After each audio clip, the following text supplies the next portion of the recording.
이 집은 팔면 안 돼요, 선생님. 왜? 진정하세요. 여기 아직 사람이 있어요. 누군가의 목소리가 귀에 이걸 놔요, 맴돌았다. 눈을 떴다. 진정하세요. 내가 앉아있던 거실 한가운데 열리지 않는 나무 서랍장이 이걸 있었다. 놔요, 놔. 낡은 목재 틈새에서 진정하세요. 먼지 냄새가 올라왔다. 나는 그 앞에서 멍하니 손잡이를 이걸 잡고 놔요, 있었다. 언제부터 거기 있었는지 진정하세요. 기억나지 않았다. 햇빛이 커튼 사이로 스며들며 이걸 놔요, 놔. 방 안 공기를 누렇게 물들였다. 진정하세요. 벽에 걸린 달력이 낯설었다. 5월 17일 계약일. 글씨가 내 필체였다.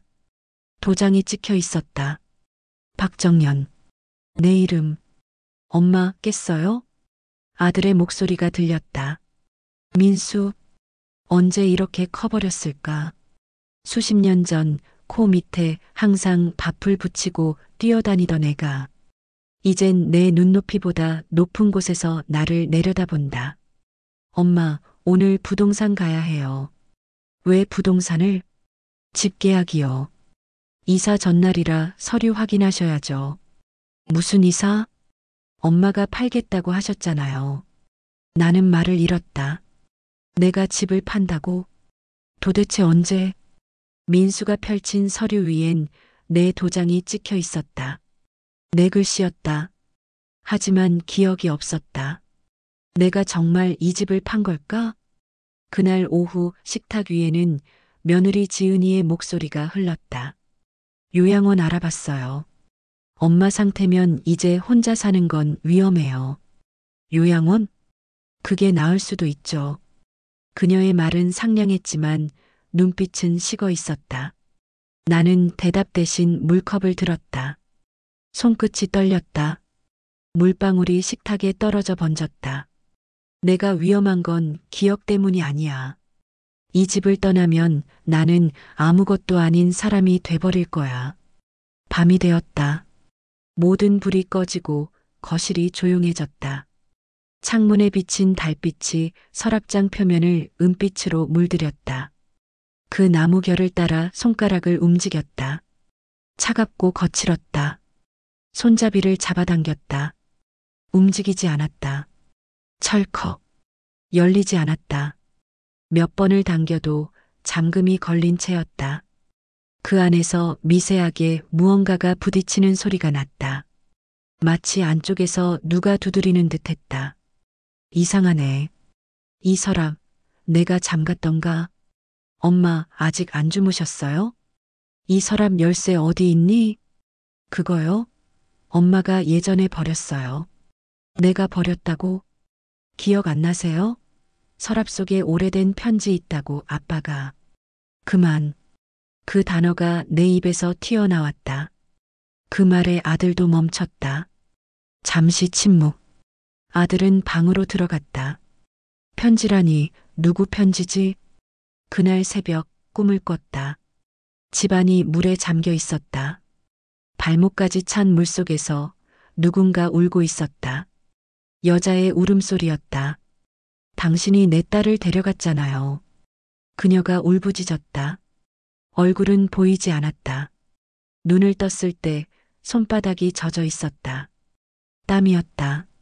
하지만 그 냄새는 바닷물 같았다. 딸이라니 난 아들 하나뿐인데. 아침 햇살이 창문을 넘어왔다. 민수는 정장을 입고 나갈 채비를 하고 있었다.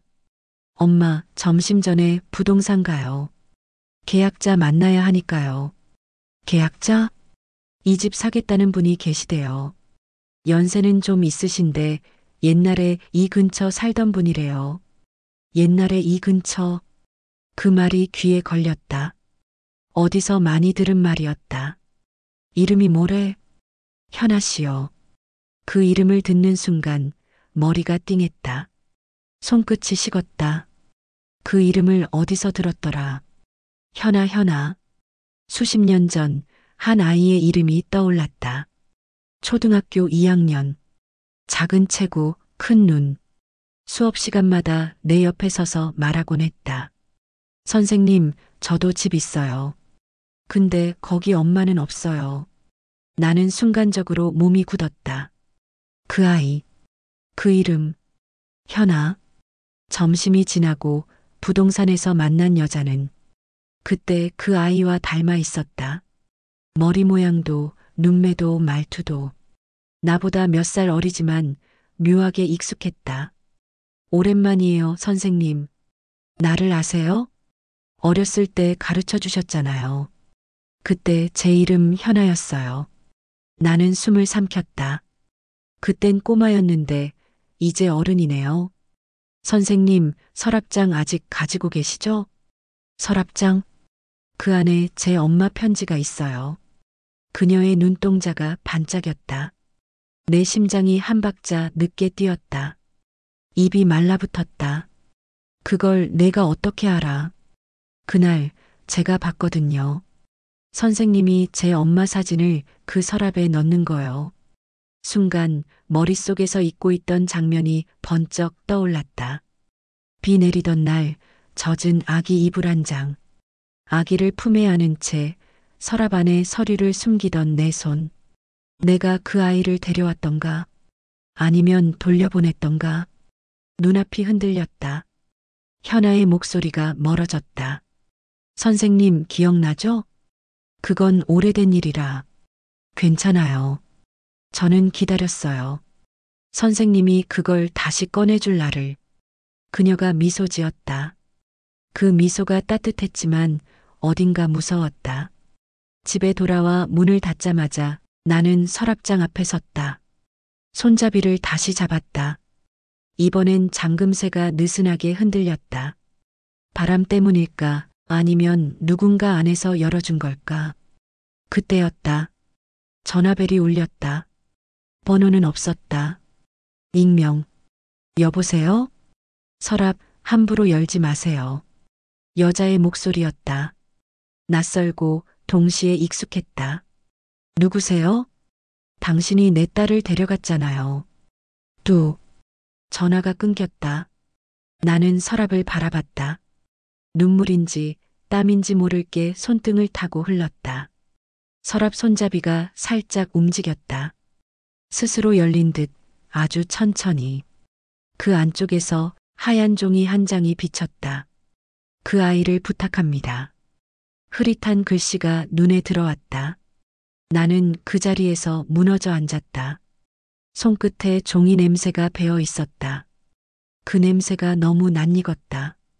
눈을 감았다. 기억이 돌아오는 게 이렇게 아픈 일일 줄 몰랐다. 화면 암전. 작게 울리는 한 문장. 이 집은 팔면 안 돼요, 선생님. 그 아이를 돌려줘요, 선생님. 누구 당신 누구야? 내 이름 이제 기억 안 나시죠? 수화기 넘어 목소리가 꺼질 때 손끝이 얼었다. 전화는 이미 끊겼는데 귓속에서 그 여자의 숨소리가 계속 들렸다. 나는 아무것도 모르는 사람처럼 서 있었다. 그런데 심장은 그 목소리를 알고 있었다. 아침 햇살이 창문을 뚫고 들어왔다. 하얗게 먼지가 날아다녔다. 탁자 위엔 전날 열어둔 서랍장이 그대로였다. 안쪽엔 누렇게 변색된 종이 한 장이 놓여 있었다. 그 아이를 부탁합니다. 글씨는 삐뚤고 잉크는 번져 있었다. 누가 쓴 건지 언제였는지 기억이 나지 않았다. 그 아이라니 누구를 말하는 거지. 머릿속에 오래된 울음소리가 번졌다. 빗소리, 젖은 이불, 그리고 품에 안겼던 아기 하나. 그날 아침 민수가 부동산에서 전화 왔다며 문을 두드렸다. 엄마, 오늘 2시까지 서류 가져오래요. 계약 마무리해야 해요. 오늘? 네, 현아 씨도 오신대요. 그 사람은 왜 자꾸 나를 찾는 거야? 민수는 신경질적으로 한숨을 쉬었다. 엄마, 정신 좀 차려요. 기억 안 나세요? 본인이 팔겠다고. 그랬던가. 요즘 기억이 너무 오락가락이에요. 계약 끝나면 요양원 얘기도 해요. 그 말이 심장을 쿡 찔렀다. 요양원. 그 단어 참 편하네. 사람을 넣어두고 있기 좋잖아. 나는 부엌으로 가서 물을 마셨다. 유리컵에 비친 내 얼굴이 낯설었다. 눈 밑주름이 깊게 패여 있었고 머리카락 사이로 흰 빛이 비쳤다. 이게 나였나? 목소리가 공기 중에서 사라졌다. 오전 내내 서랍장 앞에 앉았다. 손으로 나무결을 따라 쓰다듬었다. 손끝이 미세하게 떨렸다. 서랍 안에서 바람이 새는 듯한 소리가 났다. 아니, 착각이었다. 그때였다. 서랍 뒤편에 낡은 주소록이 끼워져 있었다. 종이 모서리가 달아 있었다. 페이지 사이로 손가락을 밀어넣자 이름 하나가 눈에 들어왔다. 이선아. 그 옆에 숫자 몇 개가 흐릿하게 보였다. 88, 375. 중간이 번졌다. 기억이 희미하게 그 이름을 당겼다. 선아. 현아 엄마 이름이 그거였던가. 나는 수화기를 들었다. 지워진 번호를 더듬으며 눌렀다. 신호음이 3번 울렸다. 그 다음 낯선 남자의 목소리가 받았다. 여보세요? 거기 이선아 씨 댁인가요? 그분은 돌아가신 지 오래됐습니다. 언제요? 92년도에요. 혹시 누구신데요? 숨이 막혔다. 전화기를 쥔 손이 떨렸다. 그냥 옛날 제자가 찾아서요. 전화를 끊자 손끝이 식었다. 92년. 그의 여름. 기억 저편에서 이미지 하나가 떠올랐다. 빗속, 골목, 택시 트렁크에 실린 아기 바구니. 그 안에서 조용히 울던 아이. 내가 그 아이를 데려온 걸까? 점심 무렵 지은이 들어왔다. 손에 장바구니를 들고 있었다. 어머니, 반찬 좀 해왔어요. 수고했네. 요즘 엄마 기억이 좀 위험하대요. 부동산도 제가 같이 갈게요. 괜찮아. 나 혼자 갈 수 있어. 아니에요. 혹시 또 잊어버리면 어쩌려고요. 그녀는 미소를 지었지만 그 웃음엔 감정이 없었다. 나는 고개를 끄덕였지만 속으로는 이미 결심하고 있었다. 오늘 이 집을 내가 직접 팔 거야. 하지만 그 전에 내 기억을 먼저 찾아야 해. 점심을 마치고 민수가 잠시 외출하자 나는 현금 봉투를 꺼냈다. 통장에 있던 돈 전부였다. 한 장 한 장 세어 넣었다. 손끝이 무겁게 떨렸다. 봉투 겉면에 글자를 적었다. 현아에게. 이건 빚이다. 돌려주지 못한 인생의 빚. 오후 2시. 부동산까지 걸어가려는데 문득 서랍장 위의 사진 하나가 눈에 들어왔다. 젊은 나와 남편 그리고 아기 한 명. 그 아이의 얼굴은 희미하게 빛발에 있었다. 눈이 컸다. 그 눈동자 현아와 닮았다. 심장이 덜컥 내려앉았다. 그 아이를 데려갔잖아요. 꿈속의 목소리가 다시 들렸다.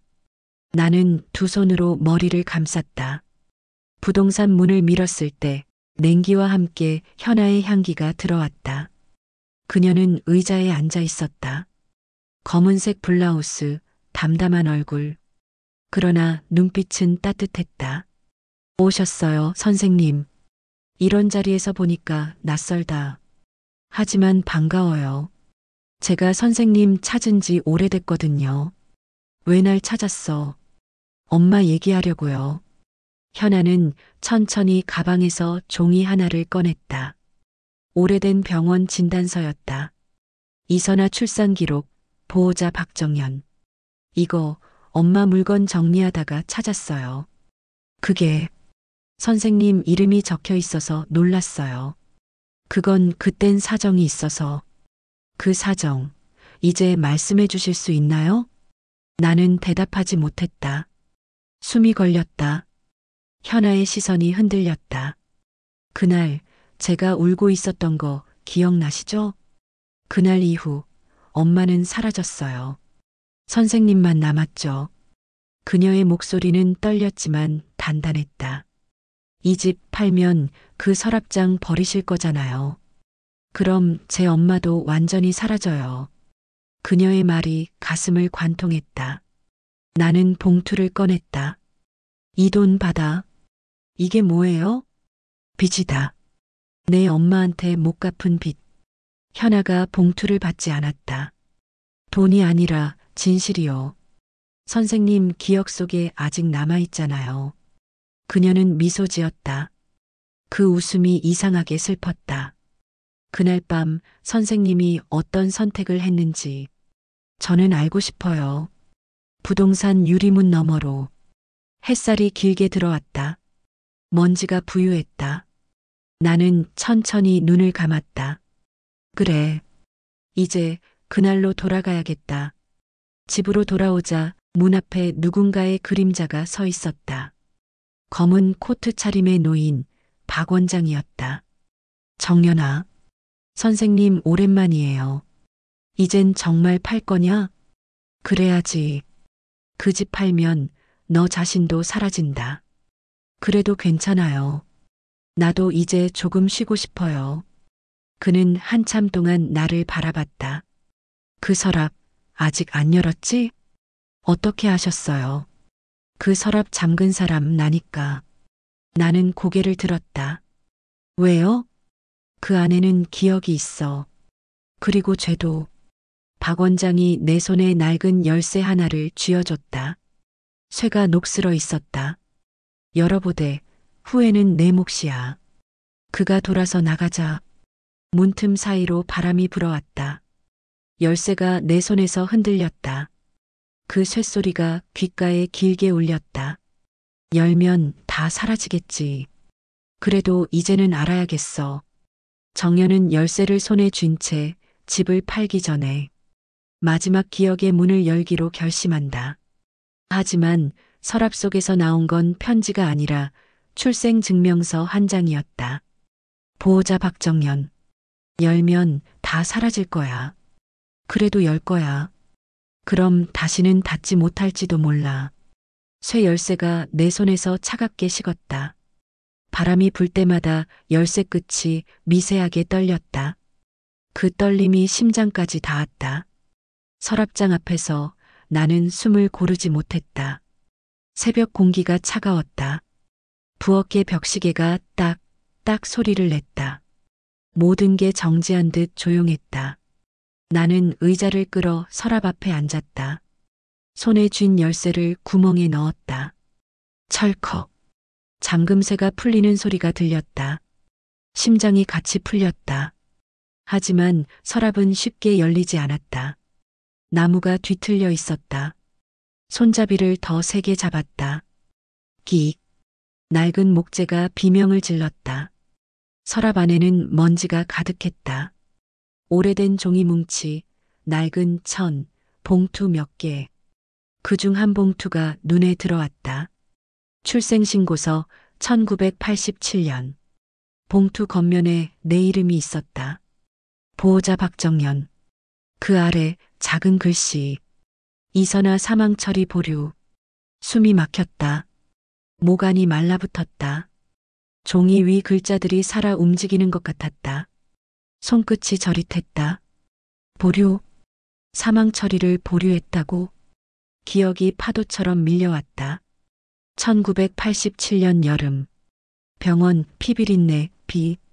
이 아이는 산모가 포기했습니다. 간호사가 그렇게 말하던 순간 나는 아기를 품에 안았다. 내가 데려가겠습니다. 그 말을 한 사람 분명히 나였다. 거실로 나왔다. 창문 밖엔 이른 새벽빛이 번졌다. 하늘은 푸르지도 어둡지도 않았다. 그 사이 어딘가 기억이 흔들리기 좋은 시간이었다. 탁자 위에 출생신고서를 펼쳐두고 다시 한 장 서류를 꺼냈다.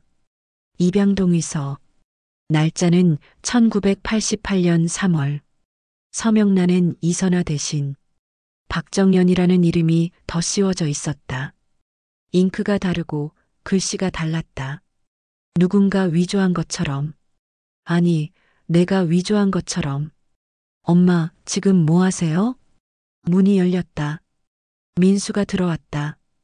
출근 준비를 하며 서류를 본 순간 표정이 굳었다. 이게 뭐예요?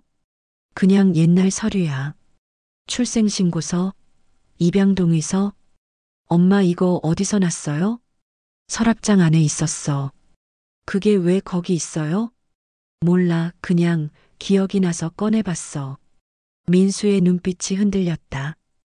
엄마 혹시 그 현아라는 사람 진짜 딸인 거예요? 그 말에 심장이 내려앉았다. 무슨 소리야? 서류에 엄마 이름 있잖아요. 혹시 나 말고 또 다른 자식이 있는 거예요? 그만해. 진짜예요? 그만하라니까. 내가 소리쳤다. 그의 얼굴이 낯설게 보였다. 아들이 아니라 낯선 남자처럼. 눈빛 속에 분노보다 더 깊은 불안이 있었다. 그는 서류를 쥔 채 나갔다. 문이 닫히는 소리가 집 전체를 흔들었다. 나는 무너지는 기분으로 주저앉았다. 테이블 위에 남은 건 찢어진 종이 조각과 낡은 열쇠뿐이었다. 그 열쇠를 손에 쥐자 손끝에서 미세한 피가 배어나왔다. 날이 섰다. 쇠조각이 내 손바닥을 긁었다. 피 한 방울이 종이 위에 떨어졌다. 붉은 점이 번져 글자를 삼켰다. 그 아래 숨은 문장이 드러났다. 이 아이는 보호가 필요한 상태. 보호자 박정연의 동의하에 인계함. 인계했다. 누구에게? 정신을 차리고 박 원장에게 전화를 걸었다. 선생님, 저 그날 병원에서 무슨 일이 있었나요? 정연아, 그 얘긴 하지 말자. 제 이름이 서류에 있어요. 제가 그 아이를 데려왔다고 되어 있어요. 그래. 그 아이는 살았지. 그 아이가 지금 현아인가요? 기억이 나기 시작했구나. 왜 아무 말도 안 하셨어요? 너무 늦었어. 기억이 돌아온다고 해서 다 나아지는 건 아니야. 그 아이는 내 죄야, 그렇죠? 죄라기보단 선택이었지. 누군가는 살아야 했으니까. 통화가 끊겼다. 전화기 너머로 오래된 숨소리가 섞여 있었다. 나는 눈을 감았다. 살아야 했던 누군가. 그게 현아였을까? 저녁이 되었다. 지은이 돌아와 식탁을 차렸다. 민수 오늘 늦는데요. 회사 일 때문에요. 그래. 엄마, 얼굴 왜 그래요? 괜찮아. 그녀가 식탁 위 반찬을 정리하던 중 내 앞에 봉투를 봤다. 현아에게. 그녀의 손이 잠시 멈췄다.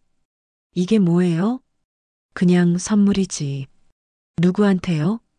옛날 제자. 그 이름 혹시 현아예요? 그녀의 눈빛이 차가워졌다. 민수가 그 사람 얘기하더라고요. 그 여자 엄마랑 무슨 관계예요? 아무 관계 아니야. 아무 관계 아닌 사람이 집 계약까지 같이 해요? 엄마, 지금 우리 가족 망치려는 거예요? 나는 아무 말도 하지 않았다. 지은의 목소리가 점점 커졌다. 민수 힘들게 일해서 이 집 지켰는데 엄마는 왜 자꾸 과거 사람들만 붙잡아요? 그녀의 말이 가슴을 찔렀다. 과거 사람이라니. 나는 손끝으로 식탁을 두드렸다. 그 과거가 너희 현재를 만들었는데 속으로만 말했다. 밤이 깊었다. 불을 끄고 거실에 앉았다. 손에는 여전히 열쇠가 쥐어져 있었다. 피가 굳어 손바닥이 뻣뻣했다. 그 열쇠를 서랍 위에 올려두자 쇳소리가 낮게 울렸다. 그 순간 문틈 사이로 한 줄기 바람이 들어왔다. 서랍이 스스로 열렸다. 안쪽에서 무언가가 바닥으로 떨어졌다. 하얀 종이 조각. 조심스레 주워들었다. 사진 한 장이었다. 어린 현아가 웃고 있었다. 그 옆에 서 있는 사람, 분명히 나였다. 젊은 나. 그리고 그 뒤에 남편이 있었다. 그의 손이 내 어깨 위에 올려져 있었다. 사진 속의 우리, 가족처럼 보였다. 사진 뒷면에 글씨가 적혀 있었다. 가짜 가족이라도 그날은 행복했어요. 나는 사진을 꼭 쥐었다. 눈물이 떨어져 글씨 위에 번졌다. 멀리서 현아의 목소리가 들려왔다. 선생님, 그날 저를 왜 데려갔어요? 정연은 사진 속에 남편이 남긴 비밀을 알게 된다. 그리고 현아의 등장으로 모든 계획이 어긋난다. 그날 당신은 아이를 구한 게 아니라 바꾼 거예요. 그날 선생님은 아이를 구한 게 아니라 바꾼 거예요. 무슨 소리야? 사진 속 아이, 그게 저 아니에요. 현아의 목소리가 귓속에 박혔다. 내 손에서 사진이 미끄러져 바닥에 떨어졌다. 빛바랜 인화지가 바닥에서 천천히 돌아갔다. 사진 속에 나는 웃고 있었다. 그러나 그 미소가 이상하게 섬뜩했다. 밤새 잠을 이루지 못했다. 눈을 감아도 사진 속 남편의 손이 내 어깨를 누르고 있었다. 그 손끝의 무게가 아직 남아 있었다. 창문을 스치는 바람이 얼굴을 훑었다. 바람에 커튼이 흔들렸다. 커튼 끝이 서랍장 손잡이를 스쳤다. 딸깍. 그 소리에 몸이 움찔했다. 아침. 문을 두드리는 소리에 깼다. 문을 열자 현아가 서 있었다. 어제보다 더 단호한 눈빛이었다. 들어가도 될까요? 여긴 내가 올 때가 아니야. 그래도 와야 했어요. 이건 제 얘기니까요. 그녀는 신발을 벗고 조용히 들어왔다. 손에는 낡은 수첩 하나가 들려 있었다. 이거 제 엄마 물건이에요. 선생님 이름이 있더라고요. 수첩을 펼치자 볼펜 자국으로 새겨진 문장이 보였다. 박정연 선생님께 당신이 내 아이를 키워줘서 고맙습니다.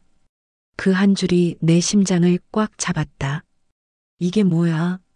엄마가 돌아가시기 전까지 계속 썼어요. 내 아이를 데려갔다고, 그 아이는 살아있다고. 나는 숨을 몰아쉬었다. 그래서 내가 나한테 찾아온 거야? 아니요. 제 진짜 엄마를 찾으러 왔어요. 그녀는 수첩 사이에서 종이 한 장을 꺼냈다. 출생증명서 사본. 이선아 출산기록 신생아 교체 의심. 병원에서 이게 나왔어요. 그날 두 아이가 태어났고 한 명이 죽은 줄 알았대요. 그런데 신생아 밴드가 바뀌어 있었어요. 그게 무슨 뜻이야? 그날 살아남은 아이가 선생님 아들이었어요. 순간 머릿속이 새하얘졌다. 무슨 소리야 그게. 박민수 씨, 제 엄마 배에서 태어났어요. 그녀의 입술이 떨렸다. 그리고 저는 선생님 배에서 태어났어요. 세상이 뒤집혔다. 귀가 먹먹해졌다. 말이 나오지 않았다. 그럼 내가 키운 아들은 남의 아들이었죠. 하지만 동시에 선생님의 아들이기도 했어요. 왜냐면 선생님이 살렸으니까요. 그녀의 눈가에 눈물이 맺혔다. 그날 병원에서 두 아이가 뒤바뀌었어요. 엄마는 울었고 선생님은 데려갔어요. 누구도 고치지 않았어요. 서로의 죄책감이 너무 커서 나는 벽을 짚었다. 숨이 막혔다. 눈앞이 흔들렸다. 거실의 색이 사라지고 오래된 병원 냄새가 스며들었다. 비 내리던 병원 복도, 아기 울음소리, 간호사의 목소리, 아이밴드가 떨어졌어요. 누군가가 외쳤다. 누가 누구의 아인지 모르는 혼란 속에서 나는 단 한 가지 생각만 했다. 살릴 수 있는 아이 하나라도 내가 데려가야 한다. 그게 죄인지 구원인지 몰랐다. 다만 그때 그 아기를 품에 안았다. 그 아이가 민수였다. 현아의 목소리가 내 생각을 끊었다. 선생님, 엄마는 그 일을 평생 후회했어요. 하지만 고맙다고도 했어요. 고맙다고? 그 아이가 살아 있었으니까요. 나는 무너진 듯 의자에 주저앉았다. 손이 떨렸다. 민수한테 이 말하면 안 되겠지. 그건 선생님 선택이에요. 아니, 내겐 선택할 자격이 없어. 그때 초인종이 울렸다. 박 원장이 들어섰다. 현아, 여긴 내가 있을 때가 아니야. 선생님이셨죠? 그날 담당 의사. 그만해라. 왜요? 진실을 아셔야죠. 진실은 늦게 꺼내면 칼이 된다. 그럼 평생 감추라고요? 그래야 모두 산다. 현아는 고개를 저었다. 그건 어른들 얘기죠. 전 진실이 알고 싶어요. 그녀가 문을 나서자 박 원장은 한숨을 내쉬었다. 정연아, 이젠 그만해라. 이제야 기억이 돌아왔어요. 왜 숨겼어요? 내가 살기 위해서야. 그 애들 인생은요? 그 애들 이미 다 큰 어른이야. 그럼 나만 죄인으로 남으라고요? 그게 속죄다. 박 원장이 돌아가고 나는 혼자 남았다. 거실에 남은 건 사진 한 장, 수첩, 서류 몇 장. 그 종이들이 나를 둘러싸고 있었다. 종이 냄새가 피 냄새처럼 진하게 코를 찔렀다. 눈이 따가웠다. 내가 구한 건 누구였을까? 그 아이, 아니면 나 자신이었을까? 문득 휴대폰이 울렸다. 민수였다. 엄마, 나 지금 현아 씨 만났어요. 뭐? 그 여자가 이상한 말 하던데요. 내가 그 여자의 엄마한테서 태어났다고요. 민수야, 그건 진짜예요? 아니야. 그런 말 듣지 마. 그럼 왜 서류에 이름이 있어요? 왜 엄마 이름이 두 장이나 있어요? 그의 목소리가 격해졌다. 그 여자한테 돈 주지 마요. 엄마, 제발 정신 좀 차려요. 뚝. 전화가 끊겼다. 숨이 멎었다. 손에 쥔 휴대폰이 덜덜 떨렸다. 그 순간 창문 너머로 천둥이 쳤다. 비가 내리기 시작했다. 빗소리 사이로 서랍장이 탁 소리를 냈다. 열려 있었다. 서류들이 바람에 날렸다. 한 장이 내 발 앞에 떨어졌다. 출생신고 취소 요청서 박정연 서명. 내가 이걸 쓴 적이 있었던가? 그 순간 전화가 다시 울렸다. 발신자 민수. 나는 전화를 받지 못했다. 화면 위에 빗방울이 떨어졌다. 전화가 계속 울렸다. 그러다 화면이 꺼졌다. 정적? 그 다음 집안에서 들리는 또 다른 벨소리. 현관 초인종.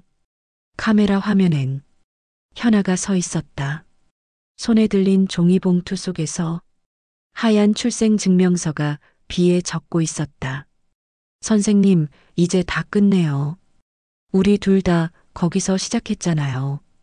비가 멎지 않는 밤, 정연은 드디어 모든 진실이 담긴 병원 기록을 확인한다. 그러나 그 순간 누군가 집 안으로 들어온다. 당신이 내 엄마였다는 걸 왜 이제 말했어요? 당신이 내 엄마였다는 걸 왜 이제 말했어요? 민수야, 잠깐만. 잠깐이면 뭐가 달라져요? 이미 다 망가졌잖아요. 비가 쏟아지는 현관 앞 민수의 얼굴은 젖은 유리창 너머처럼 흐릿했다. 그의 손엔 찢어진 서류 한 장이 구겨져 있었다. 출생신고서 보호자 박정연. 잉크가 번져 있었다. 빗물인지 눈물인지 구분할 수 없었다. 현관문이 닫히는 순간 모든 소리가 사라졌다. 빗소리만 남았다. 내 가슴 속에서 무언가 부서지는 소리가 났다. 민수의 걸음이 멀어질 때마다 심장이 한 조각씩 떨어져 나갔다. 이게 내가 만든 가족의 끝이구나. 몇 분 후 누군가 초인종을 눌렀다. 문을 열자 현아가 서 있었다. 옷이 다 젖어 있었다. 손에는 병원 로고가 찍힌 파일 하나가 들려 있었다. 선생님, 가져왔어요. 그게 뭐야? 병원 출생기록 원본이에요. 거짓말이면 이 안에서 다 드러날 거예요. 그녀는 신발을 벗지도 않고 거실로 들어왔다. 서류를 탁자 위에 올려놓았다. 파일 안에서 낡은 종이 냄새가 퍼졌다. 검은 글씨로 1987, 6, 28 출산 보고서라고 적혀 있었다. 이걸 왜 이제야? 찾는데 시간이 걸렸어요. 병원은 이미 폐업했고 기록은 폐기된 줄 알았어요. 그녀의 손이 떨렸다. 이 안에 다 있어요. 밴드가 바뀐 시간, 담당 의사, 서명. 나는 천천히 파일을 펼쳤다. 페이지를 넘길 때마다 종이 사이에서 비냄새 같은 공기가 새어나왔다. 642 이선화, 여아 출산. 710박정현 남아 출산. 720 신생아실 정전으로 혼란 발생. 밴드 재부착 확인자 박정현. 심장이 얼어붙었다. 그날 내가 밴드를 다시 붙였다고? 문장이 머릿속에서 반복됐다. 눈앞에 어두운 병원 복도가 떠올랐다. 형광등이 깜빡이고 간호사들이 뛰어다니고 있었다. 내 품 안엔 아기 2명이 있었다. 하나는 숨이 희미했고 하나는 울음이 새찼다. 나는 무의식적으로 밴드를 확인했다. 하나는 떨어져 있었고 하나는 흙이 묻어 있었다. 살 수 있는 아이를 먼저 데려가요. 누군가 그랬다. 그 순간 손이 움직였다. 밴드를 바꿨다. 선생님, 현아의 목소리가 돌아왔다. 그날 밴드 다시 붙인 사람 선생님이에요. 나는 고개를 저었다. 그건 살리기 위해서였어. 누구를요? 그냥 아이를. 그 아이가 제 오빠였어요. 그녀가 울었다. 눈물 섞인 목소리가 방 안을 메웠다. 엄마는 선생님이 우리를 구했다고 믿었어요. 근데 그게 아니었잖아요. 난 그저 둘 다 살리고 싶었어. 하지만 한 사람은 잃었어요. 창밖에서 번개가 쳤다. 순간 전등이 깜빡였다. 어두워진 방 안에서 서류 위 글씨가 희미하게 빛났다. 사망신고서 보류 하나 A 보호자 박정현. 어는 당신이에요. 저요? 너는 죽은 걸로 되어 있었어. 현아의 얼굴이 굳었다. 그럼 나는 누구예요? 살아남은 아이. 하지만 저는 당신 배에서 태어났잖아요. 그땐 몰랐어. 그날 병원에서 두 아기가 바뀌었다는 걸.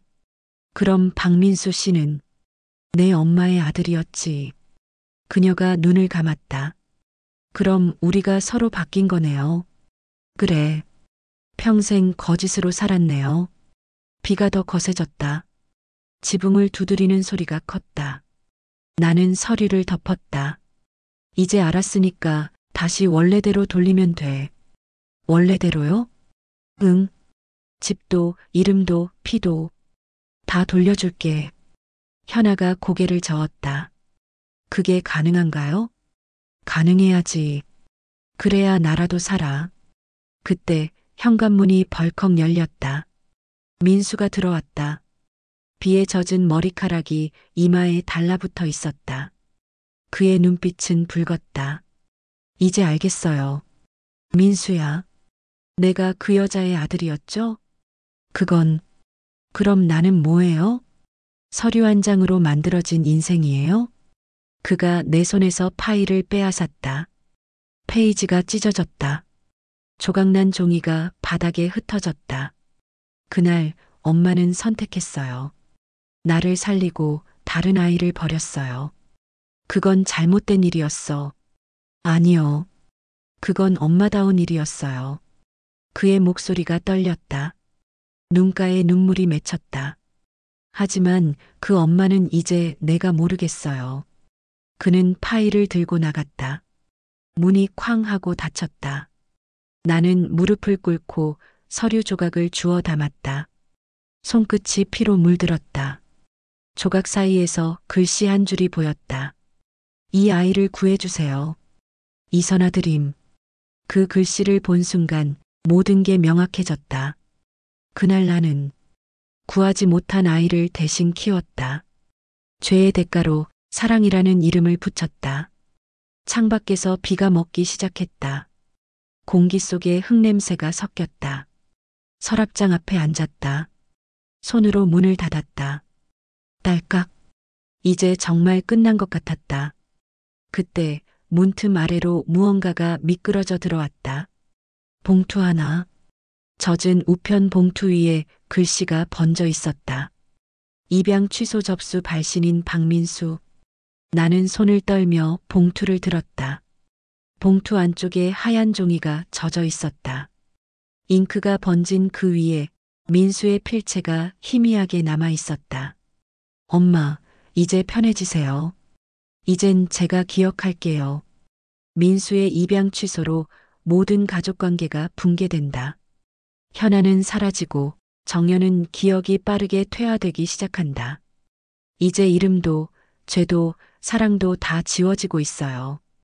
이제 이름도, 죄도, 사랑도 다 지워지고 있어요. 엄마, 제 이름 기억 안 나요? 민수야, 왜 울어? 엄마, 나예요. 아들. 정연은 대답하지 않았다. 눈은 뜨고 있었지만 그 속엔 아무것도 없었다. 그녀의 머리맡엔 하얀 병원 조명이 희미하게 깜빡이고 있었다. 머리맡 탁자에는 젖은 봉투 하나. 입양 취소 접수 발신인 박민수. 3일 전이었다. 그날 이후로 정연의 기억은 급격히 무너졌다. 이름, 주소, 사람의 얼굴, 모든 것이 뒤섞였다. 그녀는 여전히 말을 했지만 그 말은 지금이 아니라 30년 전의 시간 속에서 흘러나왔다. 그 아이 울지 않던데. 조용히 숨쉬고 있었어요. 엄마, 무슨 아이요? 비 내리던 날이었지. 엄마. 민수는 소리를 질렀지만 정연은 웃었다. 너 이름이 뭐였지? 그 말에 민수는 고개를 숙였다. 그가 손을 내밀었지만 정연의 눈은 허공을 향해 있었다. 병실 창문 너머 비가 다시 내렸다. 소리가 잔잔했다. 마치 기억의 잔향처럼 조용히 모든 걸 덮었다. 지은이 문 앞에 서 있었다. 민수 씨, 병원비는 어쩔 거예요? 그런 얘기 지금 하고 싶어요? 이제 엄마는 기억도 없는데 집은 팔지도 못하고 돈도 없고 그만 좀 해요. 민수 씨도 알아야죠. 그 여자 현아였나? 그 사람도 연락 끊겼어요. 뭐요? 그날 이후로 전화 꺼놨어요. 어디 갔는지도 몰라요. 민수는 아무 말 없이 서류를 움켜쥐었다. 입양 취소 접수. 그 한 장으로 세상은 다시 낯설어졌다. 어머니가 낳지 않은 자신, 그가 낳지 않은 가족, 피가 무너지고 이름이 사라진 순간이었다. 밤이 되었다. 정연은 병원 침대에 누워 있었다. 눈을 감은 채 속삭였다. 서랍장 닫았나요? 민수는 그 말을 이해하지 못했다. 어떤 서랍장이요? 그 안에 편지 있어요. 무슨 편지요? 당신이 내 딸을 데려갔잖아요. 그녀의 목소리가 희미해졌다. 민수는 어머니의 손을 잡았다. 손끝이 차가웠다. 이튿날 새벽, 민수는 집으로 돌아왔다. 문을 열자 공기가 무거웠다. 거실 한쪽엔 서랍장이 있었다. 낡은 나무 표면에 손자국이 희미하게 남아 있었다. 그 위에 조그만 봉투 하나가 올려져 있었다. 민수에게. 그는 봉투를 뜯었다. 안에는 노란 편지지 한 장. 흔들리는 필체로 이렇게 적혀 있었다. 민수야, 나는 엄마가 아니라 널 살리고 싶었던 죄인이었단다. 하지만 너를 사랑한 건 거짓이 아니야. 기억이 다 사라져도 내 마지막 남은 사랑은 내 이름일 거야. 글씨 아래에 손자국처럼 번진 잉크 얼룩이 있었다. 눈물이 떨어진 자리 같았다. 민수는 편지를 가슴에 안았다. 숨이 막혔다. 왜 이렇게 늦게? 그 한마디가 터져 나왔다. 그날 밤 정연의 병실로 박 원장이 들어왔다. 조용히 손전등을 켰다. 정연아. 그녀는 눈을 떴다. 선생님, 기억이 좀 나니? 이젠 다 잊고 싶어요.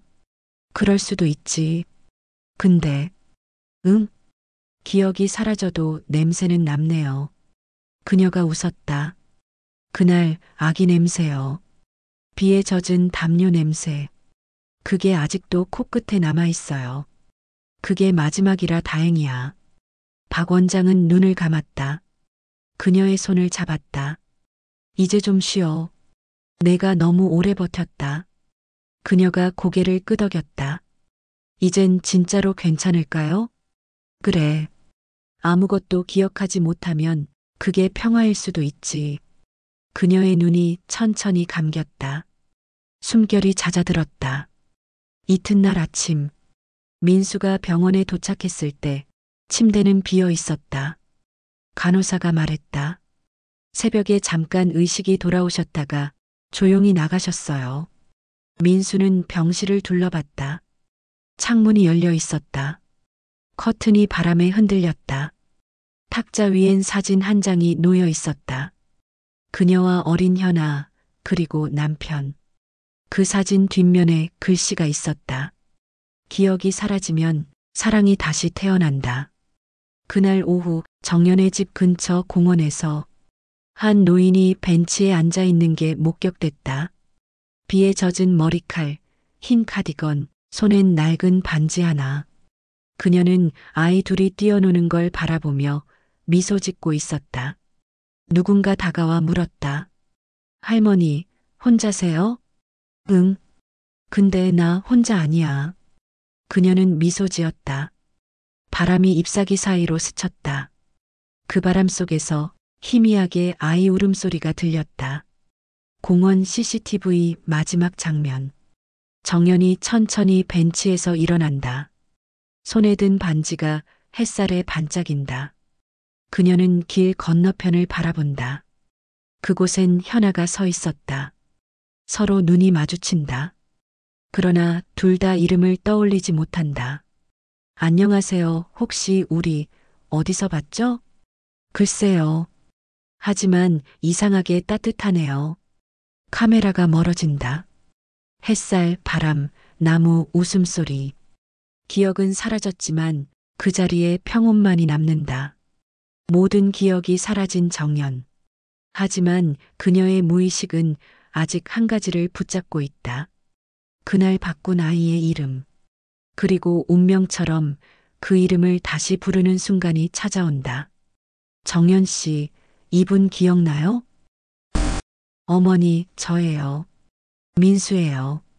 민수? 예쁜 이름이네요. 그 한마디에 민수의 어깨가 무너졌다. 그녀는 웃고 있었지만 그 웃음엔 아무 색도 없었다. 정연의 세상은 이제 하얀 안개였다. 하지만 그 안개 어딘가 희미하게 빛나는 이름 하나가 떠다니고 있었다. 요양원 정원은 늦가을 햇살로 가득했다. 낙엽이 천천히 떨어지고 라디오에서 옛날 노래가 흘러나왔다. 정연은 손끝으로 의자 팔걸이를 쓰다듬었다. 거칠지만 따뜻했다. 가끔 어디선가 아이 웃음소리가 들려왔다. 그때마다 심장이 조용히 반응했다. 누가 웃는 거지? 그냥 요양원 아이들이에요. 간호사가 말했다. 아이들이라. 어머니, 산책 가실래요? 그래요. 잠깐만. 그녀는 자리에서 일어나 천천히 정원을 걸었다. 발밑에서 낙엽이 부서졌다. 그 소리 사이로 무언가 속삭이는 듯했다. 기억해요. 정연은 작은 연못 앞에서 멈췄다. 물 위에 비친 자신의 얼굴이 흐려졌다. 그리고 그 옆에 다른 얼굴 하나가 비쳤다. 현아였다. 어머, 우리 또 만났네요. 아까 그분. 그쪽 얼굴 보니까 이상하게 마음이 놓여요. 저도요. 낯선데 익숙해요.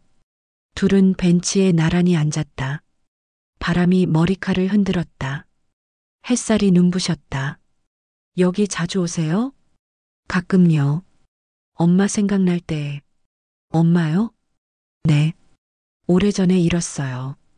그런데 그 사람 품 냄새가 가끔 나는 곳이 있어요. 정연은 눈을 감았다. 그 말을 듣자 심장이 한번 쿵 하고 울렸다. 그녀의 손이 자기도 모르게 움직였다. 현아의 손등에 닿았다. 따뜻했다. 손이 같네요. 같다니? 제 엄마 손이랑. 바람이 세게 불었다. 멀리서 간호사가 불렀다. 정연 어머니, 약 드실 시간이에요. 잠깐만요. 정연은 현아를 바라봤다. 이름이 뭐라고 했죠? 현아요. 현아. 그녀는 그 이름을 입속에서 여러 번 굴렸다. 현아. 두 글자가 혀끝에서 녹았다. 마치 잃어버린 열쇠가 손끝에서 찾아진 느낌이었다. 그 순간 머릿속 어딘가가 쨍하고 터졌다. 빛이 스쳤다. 비 내리던 병원, 울던 아이, 떨어진 밴드, 바꿔붙인 손. 모든 조각이 순식간에 하나로 맞춰졌다. 현아야. 그 이름이 입에서 새어나왔다. 현아의 눈이 커졌다. 지금 뭐라 했어요? 현아야. 저 이름 기억하세요? 정연의 눈가가 젖었다. 이제 생각났어요. 당신이 내 딸이었구나. 현아는 숨을 삼켰다. 엄마. 둘은 서로를 안았다. 바람이 멈췄다. 시간이 멈춘 듯 했다. 멀리서 새소리가 들렸다. 그녀의 손이 현아의 머리를 쓰다듬었다.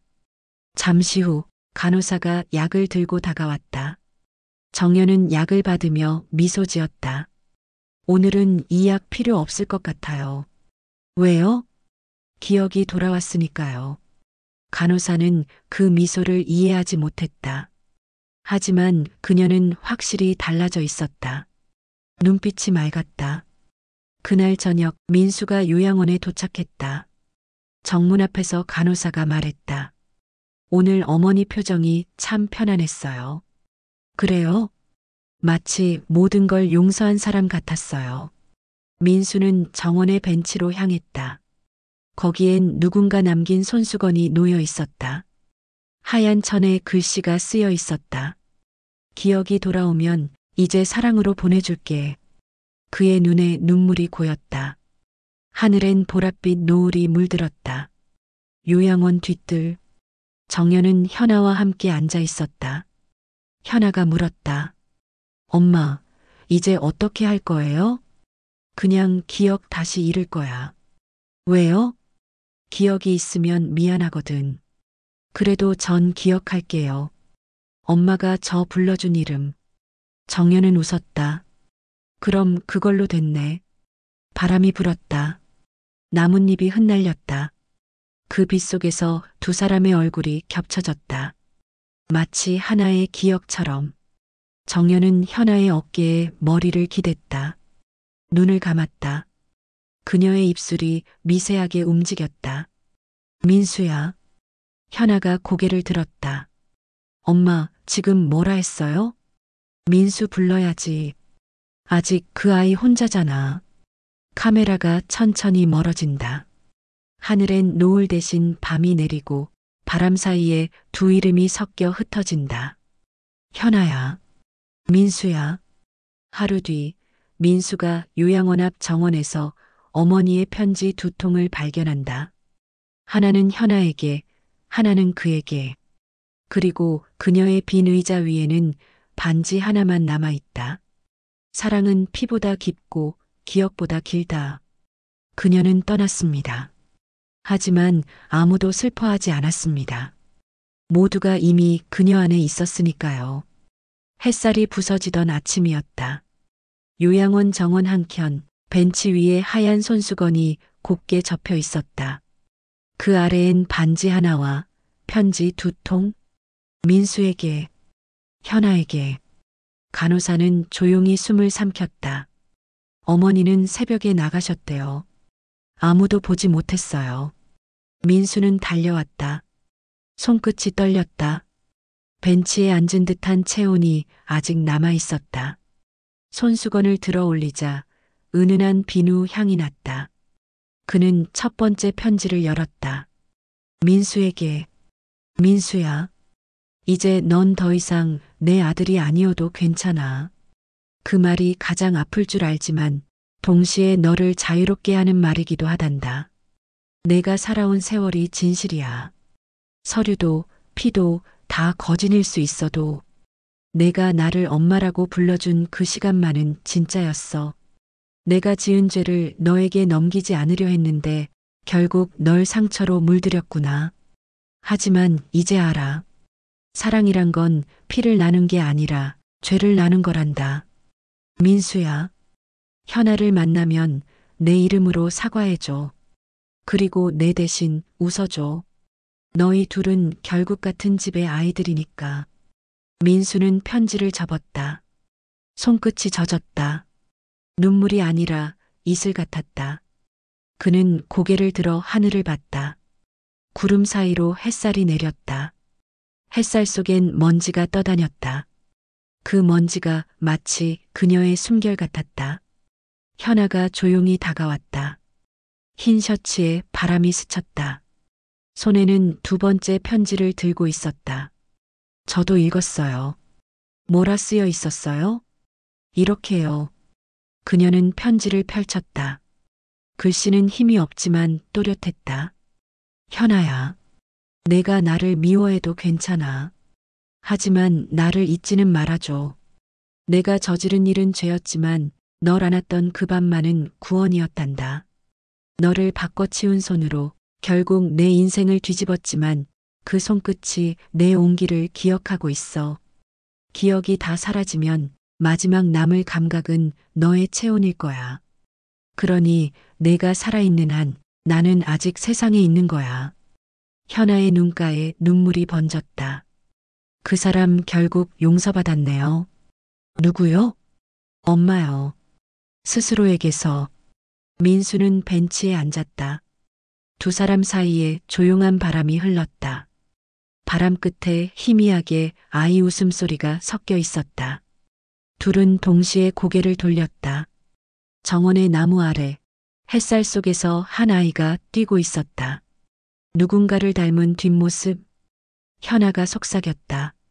저 아이 우리 어릴 때 같아요. 그러게요. 꼭 엄마가 다시 온 것 같네요. 시간이 흘렀다. 민수는 집을 정리하며 벽장에서 낡은 액자를 꺼냈다.